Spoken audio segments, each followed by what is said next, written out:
জানেন কি, বিশ্বের অন্যতম বেশি মসজিদ থাকা দেশগুলোর একটি হলো বাংলাদেশ। এই কথাটি শোনার পর বাংলাদেশি মুসলিম হিসেবে আমি খুব গর্বিত। দক্ষিণ এশিয়ার ছোট্ট কিন্তু জনবহুল দেশ হলো বাংলাদেশ।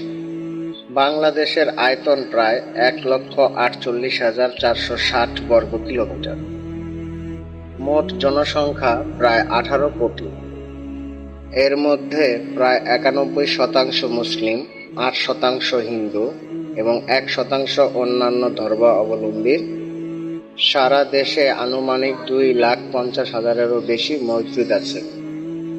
রাজধানী ঢাকাতে অবস্থিত বাইতুল মোকাররম বাংলাদেশের জাতীয় মসজিদ। তাই বাংলাদেশ শুধু নদীমাতৃক দেশ নয়, এটি বিশ্বের অন্যতম মুসলিম অধ্যুষিত দেশ এবং বিপুল সংখ্যক মসজিদের দেশ। এমন আরও ইসলামিক ও শিক্ষামূলক তথ্য জানতে চ্যানেলটিকে সাবস্ক্রাইব করুন।